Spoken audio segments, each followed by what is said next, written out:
Welcome to our Meet Our Icon podcast. My name is Ricky Santana for Puerto Rico ICON Institute, and today it's a privilege to have Alex Borschow from Semillero Partners. Alex, thank you for being here. Thank you for having me. It's curious that today is the first time we meet. I think we've been in social media for a while. And when we're looking at the purpose of our podcast is to highlight entrepreneurs that are doing something special in our ecosystem. And one of the things that brought my attention to you is that you have a passion for food security. Mm-hmm. So that gives me a segue is, what do you guys do at Semillero? So first of all, thank you so much for having me. It's really a pleasure and an honor. So Semillero Partners, we focus on supporting and partnering with entrepreneurs and startups that are transforming our food system. And sustainability, it means not just sustainability for people, but also for the planet. And food security is a big part of that. So the original thesis, the reason we launched Semillero back in 2015 here in Puerto Rico, was we saw an island that we grew up in that was dependent on 85 to 90% of its food coming from imports. And that creates a huge risk in terms of food security. We felt that risk very acutely in 2017 when Hurricane Maria decimated our island and paralyzed the food supply chain. The food that was traditionally coming from the mainland continental US on a weekly basis from Jacksonville basically stopped. The ports were frozen, and we didn't have inventory availability of food on the island to meet consumers' needs. It was a wake-up call. It was a big wake-up call, and we launched the fund in 2015 with that thesis. We saw that there was actually incredible entrepreneurs locally here in Puerto Rico who would never had access to capital, equity capital, and who would never had access to partners to help them grow and sustainably and efficiently grow their businesses, to be able to actually enter the formal supply chain, to be able to supply your Walmarts and your Supermaxes and your Costcos and your Pueblos. There's a lot of them who started at the farmers markets and selling directly to consumers where they could, delivering, but really scaling your business to be able to meet the minimum POs and the weekly requirements of a large retail chain or a food service restaurant chain like a Subway's or McDonald's, that was a different skill set, and we wanted to bring that expertise, that knowledge, and that value along with capital to help scale those businesses. So, and to that extent, you mentioned something about people. More than businesses, it's more about people, their skills. What triggers Semillero's decision to invest in a company, or more than that, in their people? It's a great question. It's actually the most important question, because Semillero, we are a venture capital fund. We are not private equity. We don't buy companies. We don't operate companies. We don't have interest in control. And that means that we really have to do a lot of due diligence on evaluating the entrepreneurs that we invest in. That is the biggest part. We'd like to break it down into a rubric in terms of the horse, the race, and the jockey, right? And the jockey is that entrepreneur. And the number one thing for Semillero we look for is a jockey, an entrepreneur, be it a female or male, that is open and coachable. What does that mean? Well, if we're actually going to be true partners, there has to be a genuine desire, interest, and openness to receive feedback, to ask for help, to incorporate feedback and improve and grow. And that means grow from a personal standpoint in terms of managing people, from a professional standpoint in incorporating new processes, improving growth plans, being more realistic in projections. All those things, we tend to take our time to get to know a founder, and that means we're not quick investors. Typically our average due diligence period is about 6 months. And during that period, we like to have many interactions with the founder and the management team to understand how they communicate, how do they ask questions, how consistently do they follow through and execute on what they said they're going to do. And when things don't go according to plan, which is almost always the case with startups, how do they take accountability and responsibility and ownership of their role in when things don't go to plan, as opposed to finding others externally to blame. It was not my fault, it was the customer's fault. It wasn't my fault, it was... Owning it. Owning it, right? So owning it is an important characteristic that we look for in entrepreneurs. They have to be open, humble enough to own things, coachable, asking questions. How do they communicate? Do they communicate updates proactively, or do we always have to ask for them for update? We now have incorporated, after investing in 23 companies over the last 5 years, we've learned a lot about how we can incorporate tools to better evaluate the psychographic profiles and personality profiles of entrepreneurs. And we've incorporated that now into our analysis as well. And then of course we do references and speak to previous employers, previous partners, previous employees, and understand how they interacted with the entrepreneur. We mentioned something about food security and the fact that Puerto Rico does import a lot of its food, but I think there's a misconception of romanticizing what agriculture is and it's not. And I know we had this conversation over the phone. We can't compete with labor. We have some restriction being an island. So how do we approach the food supply knowing the constraints and restraints of our marketplace? How do we make that happen knowing we know what we need, but how will we live without those constraints? Yeah, it's a very valid point. And number one, it is unrealistic.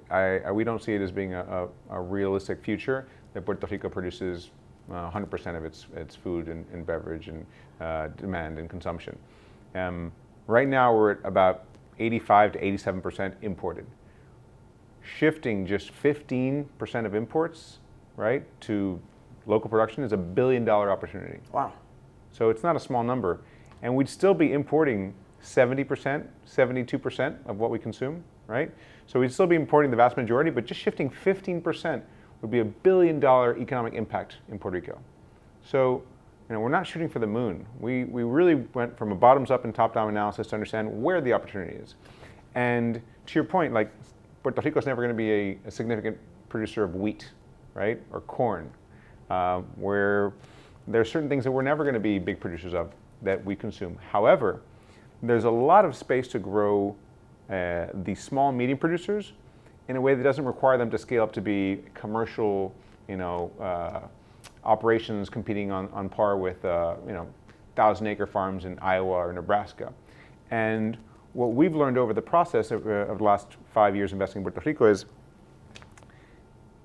we're not experts in growing crops. We're not farmers. That's not our expertise. Our expertise and our real value add is understanding how to get products to market, make finished goods, value-added products, because that's where actually more of the consumer's dollar is actually captured in the value-added product than it is in the production of the primary material. And Puerto Rico has an incredible history of value-added manufacturing. In fact, we have dozens of pharmaceutical companies and biotechnology companies, medical device companies that have manufacturing operations here in Puerto Rico that take advantage of the skilled labor that we have in Puerto Rico. And there's a lot of now abandoned empty buildings and infrastructure that could be used and leveraged to make more manufacturing for food. So we have the ability to import raw materials and manufacture here. It's already being done by some companies like Rovira or Pepin. The flour, the wheat, the wheat and the flour that is used to make bread and other baked items, that's not grown here, it's imported. But there's a real efficiency in manufacturing it here because of the know-how, the expertise. So we looked at investing in companies that are looking to do that, so onshoring of manufacturing. And then the other thing is using digital tools and platforms to create more efficient and connections between producers and consumers. And what that does is, instead of investing, let's say, $500,000 or $1 million in a 5-acre farm in Jayuya or Lares, right? We invested in Produce, which is a digital platform, e-commerce platform, that allows small and medium producers to connect directly with consumers. It eliminates all the middlemen that typically are in the value chain, right? And allows them to sell directly to Produce, and Produce sells directly to the consumer, directly to the consumer. So that disintermediation actually creates value because it means the farmer is actually earning more money, right? He's getting paid more because there's fewer hands in between. That digital platform didn't exist 5 years ago. And Produce is now facilitated, now they work with probably over 200 local small producers to allow them to sell their products directly to consumers, and those consumers get that product delivered to their home the next day. So it's a real investment in new tools and technology to create those links and more direct connections between food producers in Puerto Rico and the consumers. Now, one of the points I want, and I think you just jumped, you probably read my mind. So it's how through disruption and then how technology and agriculture intertwine to improve that bottom line. Yeah. So you mentioned about labor, and Puerto Rico can't compete in the cost of labor with Mexico or Guatemala or Ecuador or Peru. That's not our competitive advantage. No, labor cost is not our competitive advantage. We have skilled labor, we have Right. technology here, and the improvements in the world in terms of automation in equipment for manufacturing, for direct consumer, that means improved logistics, right, and technology for optimizing routes, being able to pick up different products from different farms and aggregate them in a central warehouse and redistribute them with a technology, a smart ordering system and a fulfillment center. That's the kind of technology that can really move us forward. The other part that we've started to look at, we've looked at actively, but in Puerto Rico it's just starting to come around, is how does technology improve the production of food? That means ag tech. Ag tech can mean indoor growing, vertical farms. It could be precision agriculture, so reducing the amount of fertilizer and water that is needed to grow crops more efficiently. Those are all areas of interest. Puerto Rico actually has a long history of R&D around optimization for plant breeding because of its climate, because of its abundance of water. It's a year-long growing season. We don't have winter. We have pest pressure, but there's a long history of optimizing varieties and strains of plants, and now we have technology that also optimizes the growing of indoor. So I believe there's a lot of opportunity there, and you're starting to see some interesting research coming out of the University of Puerto Rico around how to optimize like plantain, plátano production with, instead of having seeds, having clones, being able to propagate more effectively with less disease. So there's a lot of interesting things happening in ag tech in Puerto Rico. I know we can speak forever on agriculture, but one of the things one of our purposes with the Meet Our Icon podcast is to understand the people behind the companies. And when we keep having this conversation with Semillero at Icon, but it's more about understanding and inspiring other entrepreneurs to follow your path. And doing your research you did your studies in the United States and you started your professional career there as well. Mm-hmm. To me, what's more important that you came back. So, having had a successful professional career in the States, what drove you back to the island? It's a good question. And thank you, because we need more people in Puerto Rico. So, I had been already investing as a direct investor in innovative startups in the food space since 2012. Tasty? Tasty Smart is definitely one of them.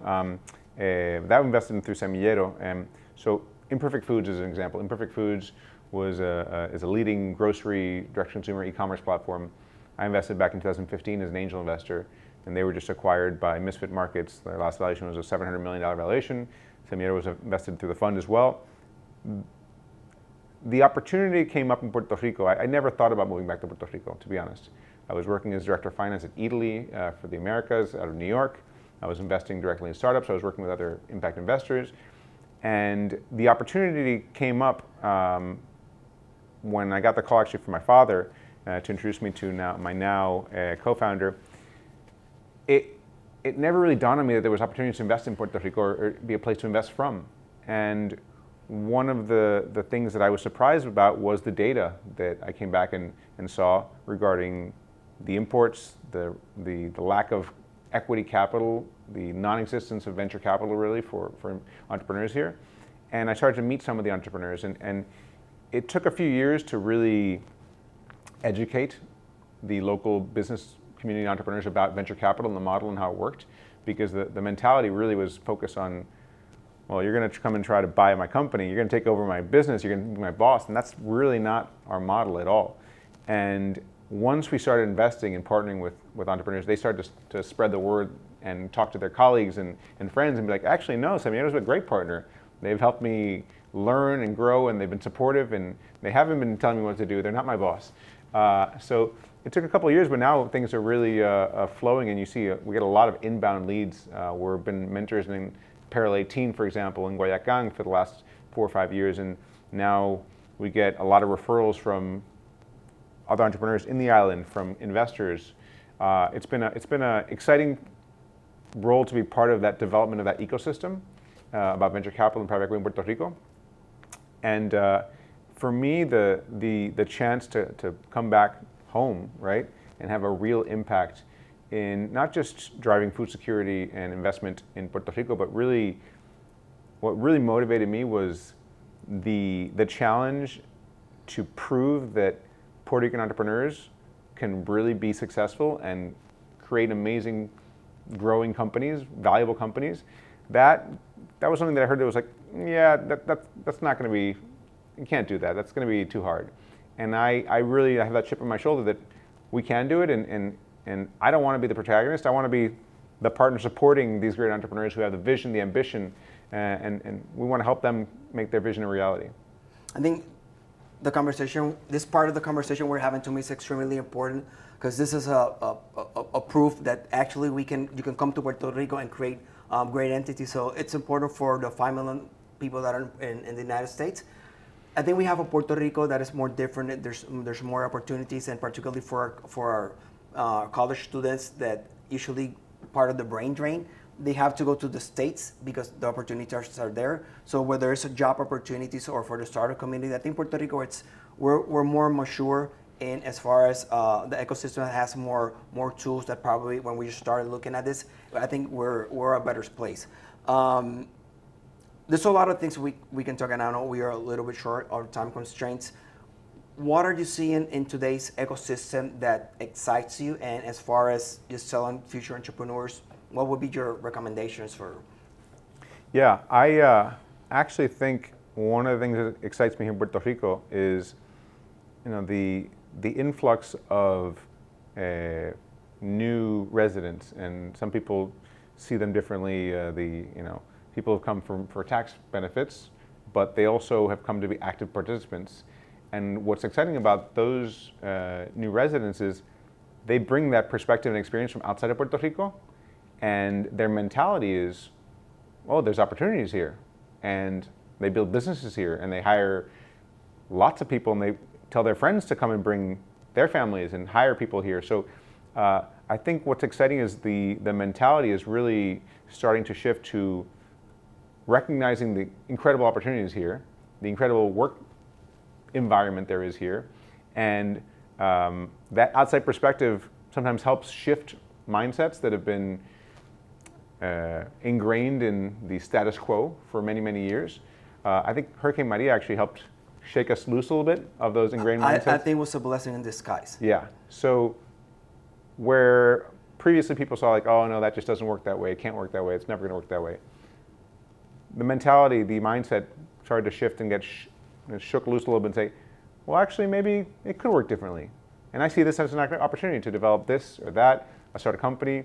I've been encouraged to see the number of startups that are young people in their 20s, tech backgrounds, non-tech backgrounds, launching businesses here because they see that it's maybe less costly. There's a huge, Puerto Rico's an incredible crossroads between Latin American culture and more American mainland U.S. culture, and that vínculo, that crossroads, that connection is actually a very attractive place to start business because it allows you to test things that would work in both cultures. So you can actually go and look at business development south in South America or Central America, as well as the U.S. and you have Florida with more than 1 million Puerto Ricans just in the Orlando area. So there's a lot of opportunity for testing things out in Puerto Rico in terms of business opportunities and entrepreneurship, and then scaling it into adjacent geographies and regions.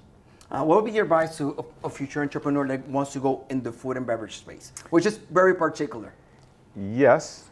So my advice would be to really understand the problem that you're trying to solve, right?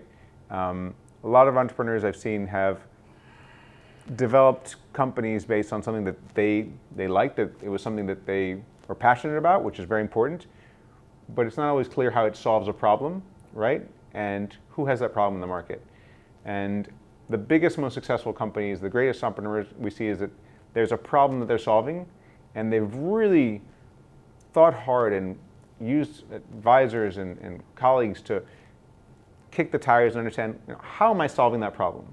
And the better you get to understanding how you're solving that problem, the more refined that is, and the more confident you are that you have a clear value proposition that is solving a problem, and that problem is being solved in a way that consumers really want and need, that's a powerful startup. That's a powerful idea. So my advice, really make sure you're understanding the problem you're solving and how you're solving it, and make sure you're communicating it clearly.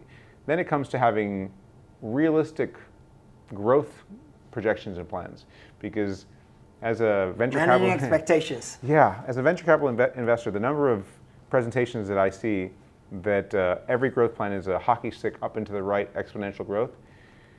It's almost like a template that just copy and paste as the same graph. And when you start talking to them, it's like, hey, how are you going to do that? Have a really solid ownership understanding of how you're going to build your business from top to bottom and bottom to top. It has to make sense. So those are kind of my key points of advice for anybody in the food system or anybody who's starting a food business. Know the problem you're solving, understand it really well, make sure there's a large enough audience there. If you're looking to raise capital, don't make it a very small niche lifestyle business. And then making sure that when you're talking about your growth plans, that they're realistic. You've really thought about how you're going to build them up, and if anybody starts poking holes, you can confidently answer them. And I was just curious about something, and I was meaning to ask you.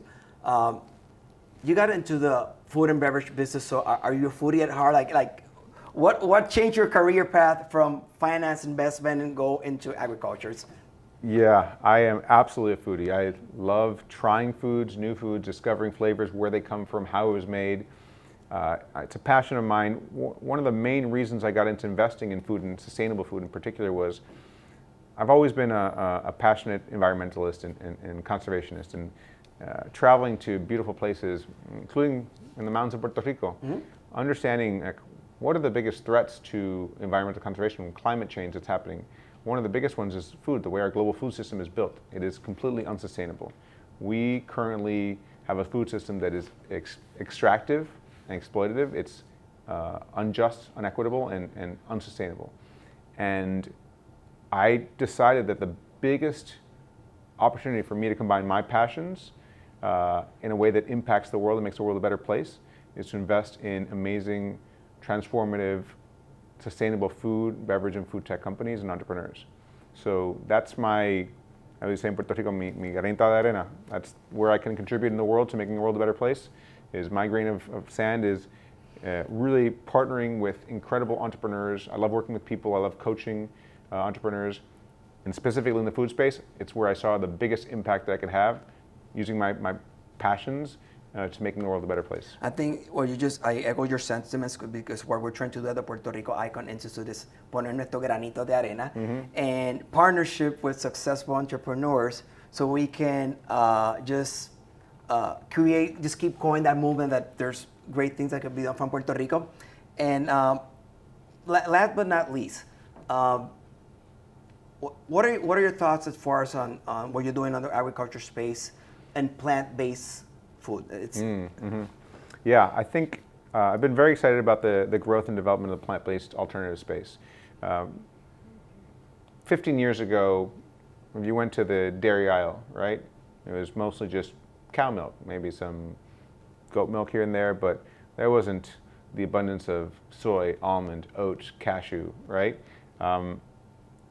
Now, plant-based milks, right, alternatives, represent 15% of the category, 1-5. It's huge. It's multi-billion-dollar industry, right? And what we're seeing in the plant-based alternatives to meat is a very similar trend. It's basically where it was about 7, 8, 10 years ago. And if you follow the same trajectory, the plant-based alternatives for meat category is going to be a many billion, it's going to be an $80 billion market over the next 5 years. And without going into philosophical considerations between the meat or plant-based, from as far as profitability. Yeah. So I'm very excited that the way the R&D and the development, the continuous improvement of the way plant-based alternatives are produced, there's a couple of things. One, Beyond Meat, publicly traded company, right? They're on their fifth iteration of the Beyond Burger. And every version's gotten better and better. And now it's getting healthier too. I'm not saying it's the healthiest option. I believe actually that in whole plant-based alternatives, so jackfruit, for example, is a much healthier option. It's high in fiber, low in fat, full of nutrients. It's a real plant. It's not highly processed. And we invested in a company called the Jackfruit Company that does that, and they have a brand called Jack and Annie's. So I think what we're seeing now is the next wave of innovation, so call it like version 2.0 or 3.0 of innovation in plant-based space, is not only getting to price parity, right, but it's also making the flavor, the texture, the mouthfeel be equivalent, so it's indistinguishable from the animal-based alternatives. And the other side of that, which is a complement to plant-based alternatives, is what we call cellular meat, right? So meat that is actually produced in a fermentation tank or in a lab, right, with no animal, but it is actually animal cells that are cultured on a scaffold, and it's indistinguishable genetically from the same beef or chicken or fish that you would get from an animal in the wild. And that requires a lot of CapEx and R&D investment, but over the next 10 years, I am highly confident that it's going to be at cost parity or cheaper because it requires 99% less land, 99% less water, 90% less fertilizer or feed or energy. And as those efficiencies and efficiencies of scale continue to drive down the cost, you're going to see on the market in the next 5 years a beef burger that was cleaner, no animals were harmed, no antibiotics were used, and it's going to be healthier, cleaner, and cheaper than what would it cost to produce it in the world, and it's going to have a tiny fraction of the carbon footprint. Very interesting subject, and I think we should continue those conversations at ICON. Alex, thanks you for being here. Thank you so to much. To our audience, thank you for tuning in, and stay tuned for more podcasts.